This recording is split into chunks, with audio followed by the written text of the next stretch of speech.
Bismillahirrahmanirrahim. Assalamualaikum, selamat pagi, selamat beraktivitas. Apa yang Anda tanam hari ini? Baiklah sahabat tani, kali ini saya berada di lahan pepaya. Ini pepaya saya, pepaya California PKHT IPB 9 ya, yang usianya saat ini sudah 2 bulan 15 hari dan sudah banyak yang mengeluarkan calon-calon buah, dan kemarin sudah saya sortir sebagian tapi belum semua. Yang saya sortir yaitu antara yang bulat dan juga yang panjang. Nah, cuman di kesempatan kali ini saya akan berbagi bagaimana cara mengatasi keriting daun pepaya. Daun pepaya ini keriting ada beberapa macam. Ada yang disebabkan karena hama trip atau tungau. Kalau hama trip atau tungau itu kalau kita perhatikan daunnya dia akan menggulung ke bawah, dan kalau kita buka daunnya itu ada hama trip atau tungaunya. Tapi sebagian besar untuk jenis pepaya ini bukan karena hama ya, tapi karena bakteri atau yang disebut dengan apa sih itu, lupa saya. Nah, cara penanganannya ini kita tidak menggunakan insektisida ya, tidak menggunakan obat-obatan seperti Demolis ataupun Pegasus. Kalau kita menggunakan itu namanya salah sasaran, karena Demolis ataupun bahan-bahan aktif Abamectin itu adalah pengendalian atau untuk pemberantas hama-hama seperti trips ataupun tungau. Tapi kali ini karena ini bukan penyakit, bukan hama tapi karena penyakit, maka kita gunakan kalau saya menggunakan agen hayati yang saya biasa pakai yaitu Biotogrow.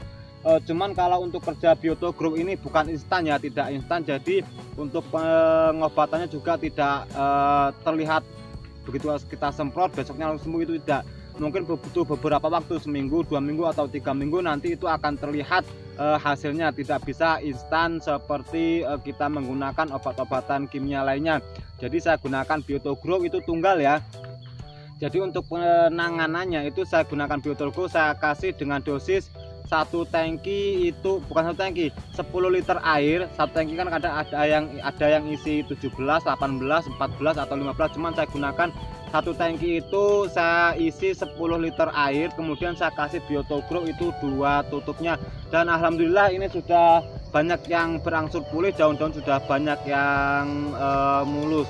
Jadi seperti ini awalnya keriting parah ya sahabat, ini lihat tuh daunnya semuanya sudah merungkel nggak karuan. Alhamdulillah bagian tunas barunya sudah mulai sempurna, tidak ngerur lagi.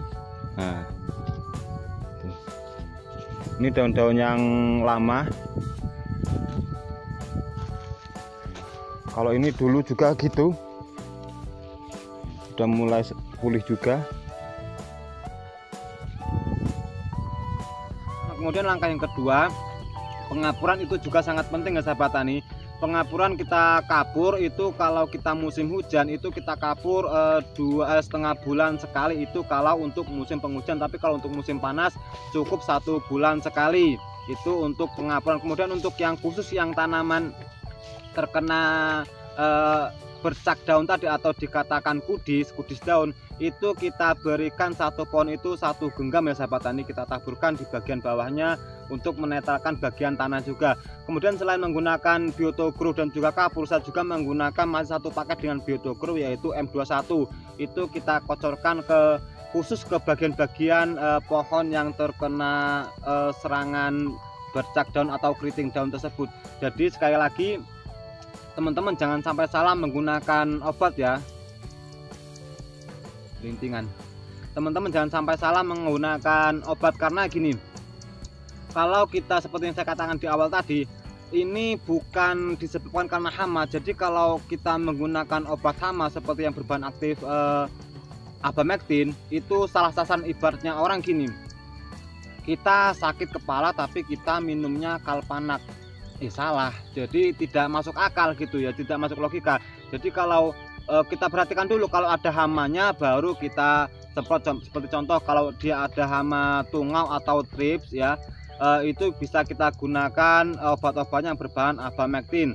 Tapi kalau dia ada kutu putih atau werengnya, itu bisa kita gunakan dengan yang berbahan aktif imidacloprid seperti trizin, ada Yamida, Bexvidor, Avidor, Convidor dan sebagainya.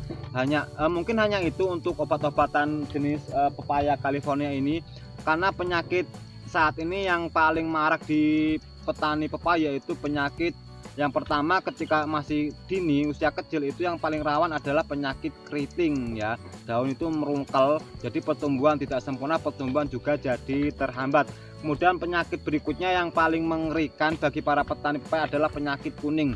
Kalau sudah terkena penyakit kuning, jangan tanya obatnya apa, cabut ganti yang lain, ganti tanaman maksudnya ya, karena itu sudah sampai saat ini belum ada pakar-pakar petani yang bisa menemukan obat-obatan untuk penyakit kuning tersebut.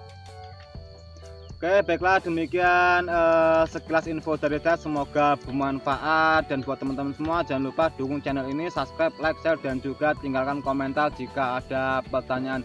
Terima kasih, salam tani Indonesia.